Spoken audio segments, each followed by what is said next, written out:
napaka-formal naman ng setup. Sige. Nakahudi. Kakahiya. Okay, magandang umaga po sa inyong lahat. At maraming salamat. Nandito pa pala yung mga tao sa Senado. Kala ko wala ng tao rito eh. Morning.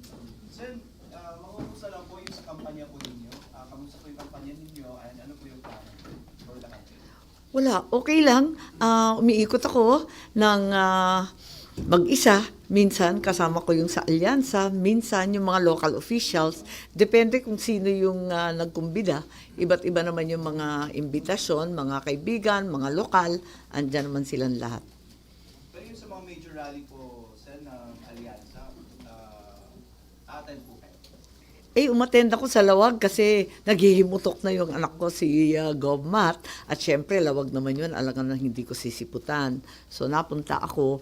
Tapos, nandun ako sa Iloilo Nagkataon the day before dahil kay Congressman Biron, mga barkada. Pero sumasama rin ako sa lokal. Masaya, pumunta ako doon sa Barako Festival ni Ate V at ni Secretary Recto. Classmate natin sa Senado yan at pati sa Kongreso. Kaya't nakumbida ako. Ma'am Victoria. Hi ma'am, good morning. Ma'am, clarify lang po sana. You previously said na you will not be joining Alyansa para po your ading will no longer be put in a difficult position and your true friends won't have to hesitate. So ano po ba ang status? Are you Ganun are you pa going rin, to join independent ako. Nagklaro lang ako sa alyansa na hahayaan ako na magsalita ng gusto ko at hindi ako sang-ayon sa lahat ng nasasabi sa entablado. Pero pupunta ako lalo na't mga kaibigan nga yung nag-host ng ibang rally. So mamaya, palibasa loyalist country ang Pasay, malamang pumunta din ako. Tinitignan ko pa nga pero ganun. And ma'am, how's your relationship po with VP Sara? Have you talked with her recently po? Actually, hindi pa kami nagkikita dahil hindi ko binubulabog yung tao, daing problema. Ma'am, 21, narinig niyo naman ako, ma'am, narinig niyo ako with mask, ma'am? Oo naman. Okay. Ma'am, 21 rallies, so parang nakaka-6 or 7 na, yung sa Alyansa, how many more will you be attending? Or a-attendan niyo lang kapag ang host ay kaibigan niyo? Paano po? Yes, parang ganon pag may barkadang host at kung libre ako kasi kaibigan naman natin yung sa Dumaguete pero hindi ako available. May lakad ako So pupunta akong Pangasinan, ewan ko ba saan ba ako pupunta, basta alam ko mapapadpad ako sa kabilang dako kaya hindi ako makakatungo. Gaano ka-importante sa inyo, ma'am, yung endorsement ng Pangulo? Well, definitely importante pagkat pamilya kami magkapatid kami. So sa kabila ng aking pagtutunggali sa ibang polisiya, hindi naman kami nag-aaway kailanman. Kaya suportado ko naman siya lagi at inaasahan kong maging matagumpay ang kanyang administrasyon. Ma'am, last na. Spur of the moment ba yung nangyari sa Lawag na taasan ng kamay ninyong dalawa? O talagang yung plan na sa entablado mataas? Hindi, walang kaplano-plano yun. Last minute nga ako, hindi ko nga sure kung pupunta ako. Kaya lang kinaladkad na ako ng anak ko. At sinundo nga ako ng ibang kaibigan. So napunta nga ako ng biglaan. At yun nga, nung nasa entablado na, nagkahilaan nga. At nagtaas na ng kamay. Pero talaga naman nagtaas ng kamay ng sabay-sabay Thank you, ma'am. Ma'am, Anan, Hi, Sally. Ay, hindi kita nakakita. ang target ng Alyansa 12-0, sa tingin nyo doable o malabo yan? Marami ring malalakas na kandidato Oo. So, mahirap yun, ma-achieve yun. Paano? Ayoko nagko-comment tungkol dyan Ayoko rin nagko-comment tungkol sa survey. Kasi ang turo ng ama ko, running scared kami lagi. As in, parati kaming sinasabihan na mangampanya lang, magtrabaho lang, kayon lang. At wag masyadong pinapansin yung magandang balita, wag malulugmok sa masamang balita. Pero itong mga prediction, mga forecast, di ba, highly speculative, kandidato naman ako, mas maigi na magdasal. Pero conforme ba kayo, ma'am, dito sa mga survey? Kasi naalala ko na si Senator Miriam Santiago against dahil sabi niya, mind conditioning lang. Well, to a certain degree talaga mind conditioning, nakaka-brainwash at maraming na nenervyos at kinakabahan kapag mababa ang survey. Tapos masyado namang natutuwa kapag mataas ang survey. Ako hindi ako magpapa-apekto gano. Although binabasa ko kasi kailangan talaga guide yun para alam mo kung ano yung nakakaligtaan mo, yung nababaliwala mong lugar, kinakailangan talagang pukpukin. Ganun lang. Ma'am, last na lang. Sa naging remark ni Duterte na patayin yung 15 senador para makapasok yung mga candidates ng PDP laban. Parang sineryoso ng iba, sabi niya daw dapat yun baliwalain dahil kahit nga yung bomb jokes, di ba, nirereklamo sino man nagbibiro tungkol doon. So dapat ba bang seryoso yan na baliwalain yung sinabi ng dati? Baka sila balakid. Alam mo yun, balakid. Di ka love. Ako kasi hindi natatakot kasi ako love. Lovely naman. Ha? Lovely na Oo. Balakid siguro sila kaya kinakabahan. So knowing Duterte, ma'am, Well, sanay na rin tayo sa Davao Trash Talk, di ba? Ayun. Without passing judgment na masama o mabuti, parang namihasa na rin tayo sa karirinig. Pero yun, palibasa hindi ako balakid, hindi ako afraid. so walang basis yung kaso na itinaraw ng PNP-CID. Hindi ko alam. Hindi ko nakikita yung kaso mismo. Ma'am, yung sa mga binanggit nyo kanina na hindi kayo conforme, hindi kayo naniniwala sa ibang binabanggit sa entablado ng alyansa, which particular topics kapag Well, as a general rule, ayoko kasi nagbabanatan sa eleksyon. Para sa akin, very self-defeating and unconstructive. Yung bira ng bira, mas maganda para sa akin, ipaliwanag mo kung ano ang nagawa mo at ano pa ang plano mong gawin para makatulong sa tao, para iboto ka. Yung paninira ng kabila, hindi ako komportable. Naiilag ako at kung minsan nakikita sa mukha ko eh. Ma'am, yung binabanggit po ng mga kasama nyo sa alyansa, several of them already said na they're pushing ang binanggit natin, 12-0. Kayo po ba, do you also wish na 12-0 din from alyansa yung mananalo? Well, medyo sentimental ako, no? Kasi may kasamahan ako na kumampanya noong 2019. Sama-sama kami ni Bongo at saka ni Bato. So, parang, wala, magkakasama kami sa Senado, magkasama kami sa kampanya. Tapos, yun nga, yung sinasabing 12-0, hindi ko alam.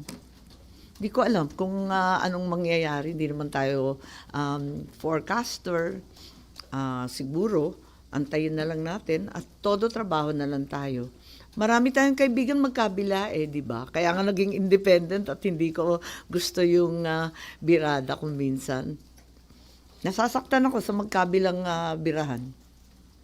So are you advising PBBM na iwasan yung mga patutsyada, ma'am? Hindi ko alam. Hindi na ako nag-a-advise Basta nakikinig lang ako sa kanila. At sana maging plataforma ang pinag-uusapan at yung plano para sa susunod na 3 taon na nais marinig ng tao dahil lang napakahirap naman ng buhay, ang bilihin na napakataas, ang disenteng trabaho ay napakahirap makakuha sa iba't ibang probinsya at ang tulong na kinakailangan sa oras ng gipit talagang hindi pa rin naaasahan. So far, what are the challenges na na-encounter niyo po during the past campaign sorties po? Well, nakapunta lang ako sa 2 rally ng Alyansa, tapos nakapunta ako sa ilang mga fiesta, yung sa Barako Festival. Di naman kampanya yon, masaya lang. Ganon, Valentine's kasi nagkataon. So yung mga Valentine's, napunta naman ako. Yung mga challenges po, so far na na-encounter niyo, wala ba naman? Sabihin ko na yung totoo, masama talaga ang nangyayari sa ating bansa. Parang biniyak. Yung turo ng tatay ko na isang bansa, isang diwa, ay naisang tabi. Kaya nakakalungkot dahil parang nahati ang ating bansa. Ang Luzon nasa isang panig, ang Visayas Mindanao nasa kabilang panig. Parang lumalawak ang hidwaan. Ayoko ng ganun. Sana nagkakaisa tayong Pilipino.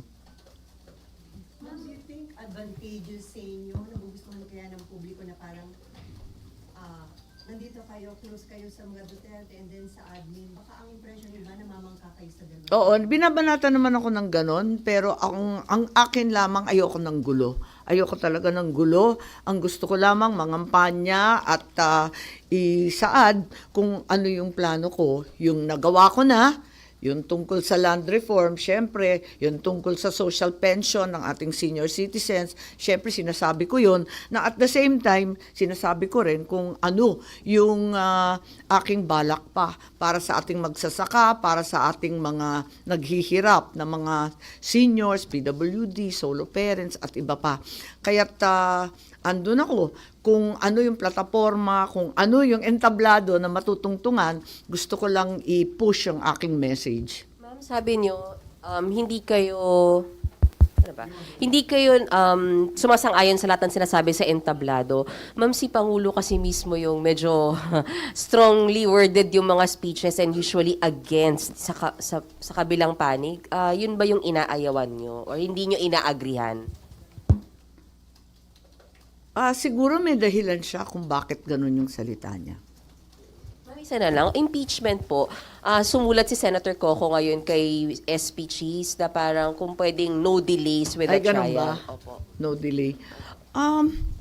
Yes, kaso na kasi yan, hindi ba? Meron nang nag-file sa Korte Suprema. Personally, no, sa akin lang, I believe that the doctrine of separation of powers among the three great branches of government grants the Senate a great degree of discretion in handling impeachment trials, including whether the proceedings can begin during the recess or not. But since the case is already before the Supreme Court, sub judice na siya. At syempre, igagalang natin anumang hatol ng ating Korte Suprema. Susunod lang ako. Pero kung kayo, ma'am, better po ba yung plano ni SP Cheese na after na lang ng SONA or pagbubukas na lang ng 20th Congress, itackle tong trial proper? Yes, napag-usapan niya ng mga senador at sang-ayon ako sa posisyon ng ating Senate President. Pero according to Senate Minority Leader Coco Pimentel, hindi daw yung naaayon sa constitutional mandate ng Senate dahil nandun yung word na forthwith. Kaya he is asking SP na eto, dapat... Well, forthwith will still be the next available session.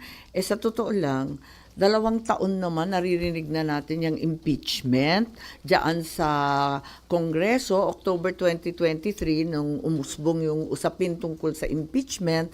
Pagkatapos 2 buwan na nakalipas, nung final yung impeachment sa Congress, hindi naman dali-daling dinala dito sa Senate, hindi naman natin masasabi na urgent, requiring the calling of a special session. Yun lang pakiwari kong personal. So, ma'am, while waiting, Parang hindi justified dahil hindi naman siya urgent.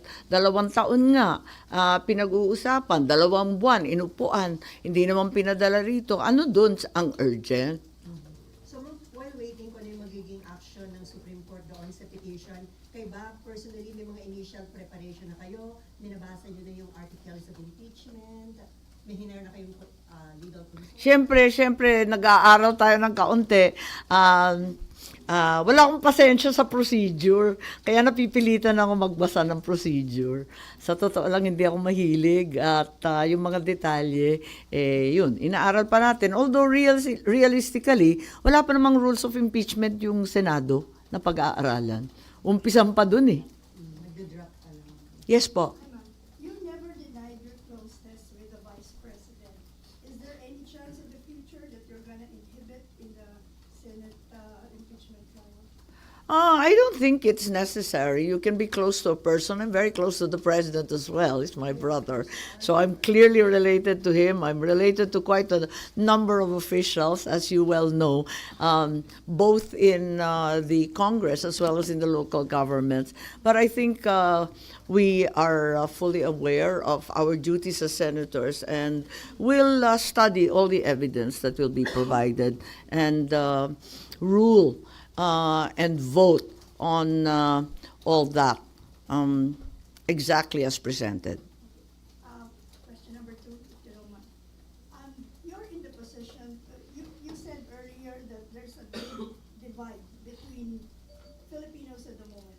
you're in the position to put them together, have you tried or have you any thought of like doing something for the sake of unity for it's not but natural na magkakaroon ng divide, but not this one. You also mentioned that earlier. A divide is not natural. I would argue that we are one nation, we are one republic. We should help each other. The divide has probably been brought about by those who are very ambitious, who are in a mad rush for 2028, when in fact it's quite a few years away. Ma'am, how do you feel about yung mga House members? Mas marami House members na nagsasalita about dun sa kill joke ni Digong kaysa sa mga senador. How do you feel about it?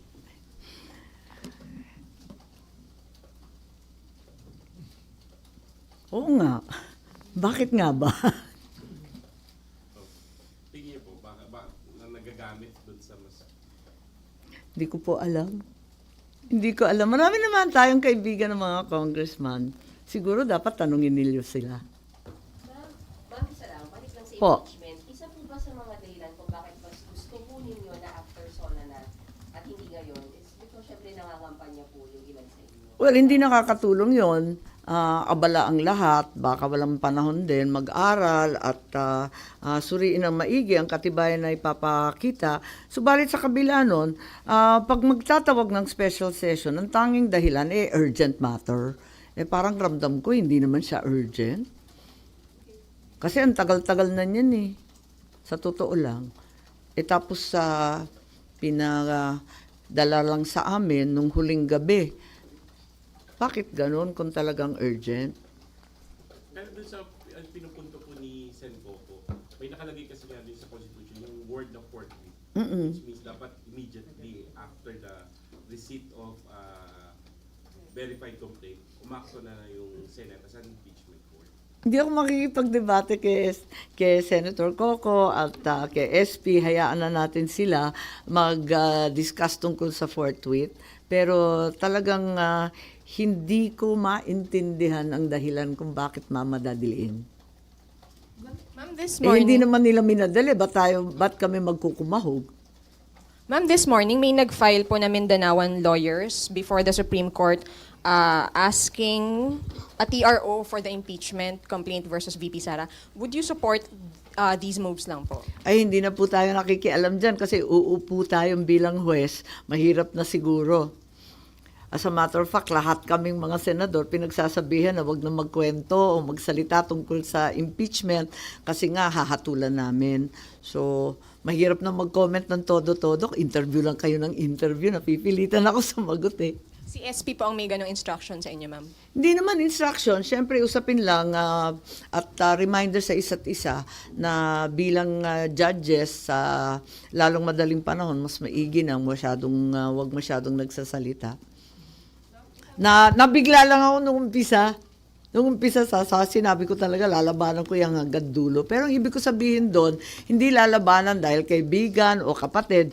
Lalabanan ko kasi ayoko ng gulo. Ayoko rin ng destabilization, ng revolutionary government. Ayoko ng bongbong resign. Ayoko ng ICC. Ano mang gulo, ayoko. Dahil ang hirap-hirap na ng buhay, pwede ba? Bumalik na tayo sa totoong problema ng tao.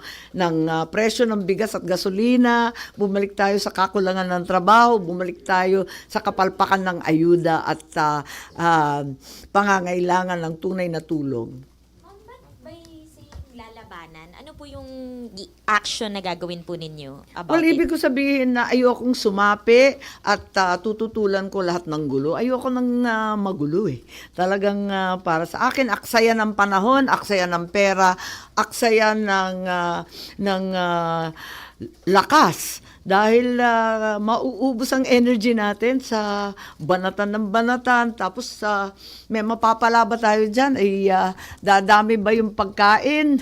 Mumura ba ang presyo? Magkakaroon ba ng trabaho yung mga kabataan? Wala naman Kaya para sa akin, wasting time. Before po, may mga calls din po for your brother, President Marcos, to call for a special session. Tingin niyo po ba makakatulong or may bearing din po kung ano yung magiging action niya doon. Do you think na magko-call pa siya ng special session o yung silence niya on that call ay meaning hindi na talaga to muna dapat? Parang naalala ko na may sinabi siyang mag-iintay siya kung manawagan yung Senate. So, yun din, ganun po ba yun, ma'am? Kapag special session, hindi daw po ba prerogative siya ng president lang? Hindi ganun na kaklaro. Pero may magagawa ka ba para pigilan yung impeachment proceedings considering na for now, may jurisdiction na yung Senate doon sa impeachment case laban kay VP Sara? Well, pinagbawal na nga sa amin na magsalita masyado tungkol sa impeachment kasi tulad ng sinabi mo, andito na sa Senado. So, abangan na lang natin ang mga susunod na hakbang ng bawat sangay ng gobyerno at tignan natin kung anong magagawa. So kahit against kayo ma'am dun sa impeachment, wala Yeah, kang- ako in principle, ayoko ng gulo. Ganun lang kasimple yun. Kaya yung sinabi kong lalabanan ko, hindi ko naman sinasabing hindi ko pakikinggan, hindi ko gagampanan ng papel ko, kundi ang ibig ko lamang sabihin, kung may gulo, iwas na ako dyan. Nakailang EDSA na sa buhay ko, utang na loob. At ilang kudeta na rin, ayoko na. Tama na yung ganun. Tumanda na tayo sa ganyan. Wala naman tayong napala, hindi naman tayo umunlad. Abay, tutukan na natin yung tunay na problema ng bansa. Ma'am, but how about yung accountability? Kasi these are legal mechanisms. Well, that will have to be presented and it will rise and fall on the weight of the evidence presented.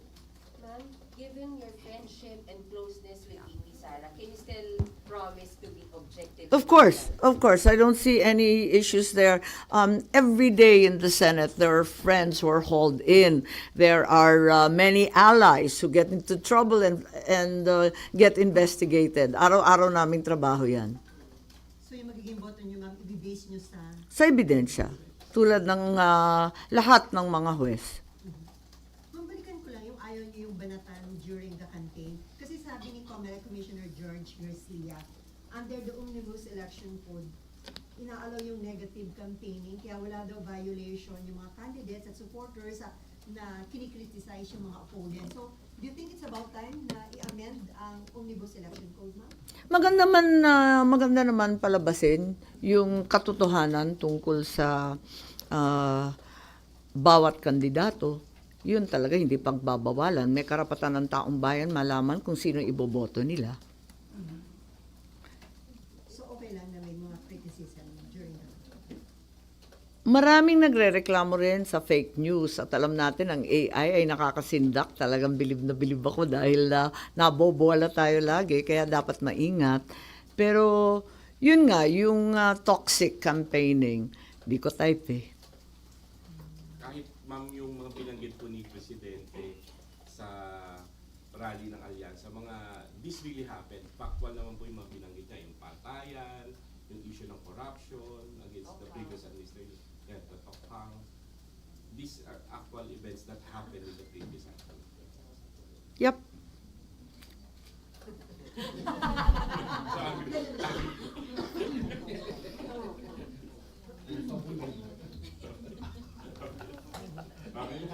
No more? Oh yeah. So finally, ma'am, walang session. That's the consensus of the members of the Senate. I believe so. Kagabi birthday ni Senator Jinggoy, hindi ko nakapunta unless may bago. Pero ang pagkaalam ko, wala namang bago.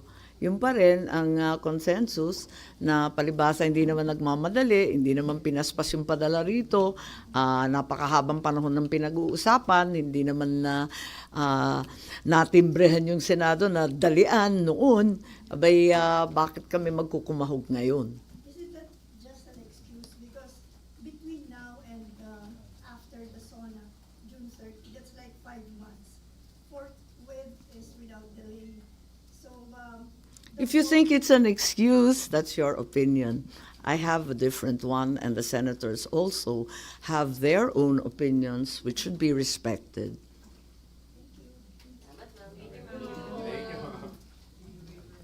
Biglang gano'n, no?